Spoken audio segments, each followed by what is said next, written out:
हिमालय की ऊंची पहाड़ियों के बीच बसा छोटा सा गांव लाछी शांत और सुंदर था। यहाँ एक पुरानी बस चलती थी जिसे लोग भोटिया बस कहते थे। हरा पीला रंग, खिड़कियों पर धुंधले कांच और लकड़ी की सीटें। ये बस साधारण दिखती, पर इसकी कहानी असाधारण थी।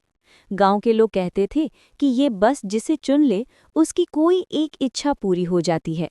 अधिकतर लोग इसे सिर्फ दंत कथा मानते, पर बुजुर्गों की आंखों में इस बात का अजीब सा यकीन दिखता था। एक दिन शहर से आया युवक तन्यम लाची पहुंचा। वो पहाड़ों की तस्वीरें खींचने और कुछ शांति ढूंढने आया था।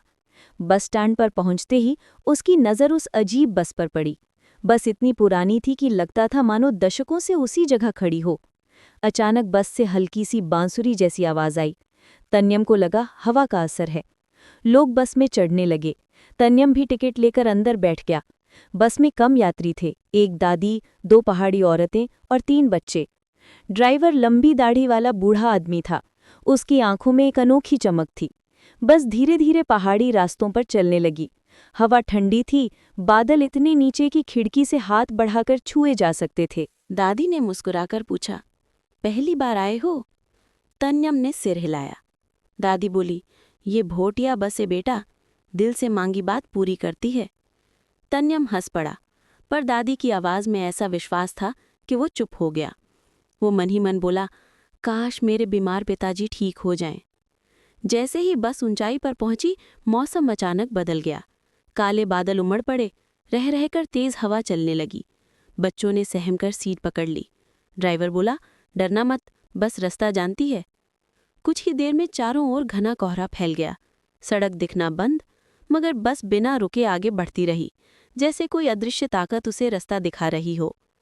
तन्यम को लगा ड्राइवर तो बस पकड़े बैठा है, पर चला कोई दूसरा रहा है।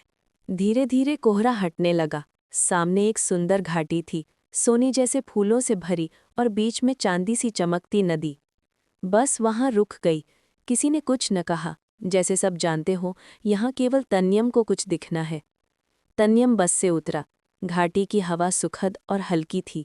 अचानक सामने उसे अपने पिता दिखाई दिए, मुस्कुराते, स्वस्थ, जैसे कभी बीमार थे ही नहीं। तन्यम चौंका, आंखें झपकते ही दृश्य गायब हो गया। तभी बस का हॉर्न बजा। चलना है, ड्राइवर ने शांत स्वर में कहा। तन्यम चुपचाप वापस बैठ गया।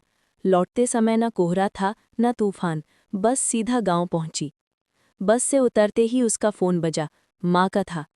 बेटा, डॉक्टर ने कहा तुम्हारे पापा अब बिल्कुल ठीक हैं।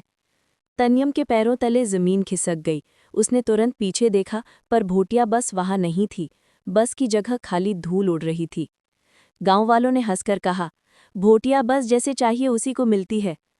तन्यम समझ गया, कुछ चीजें देखने के लिए नहीं, महसूस करने के लिए होती है। Like and subscribe for more stories by IE.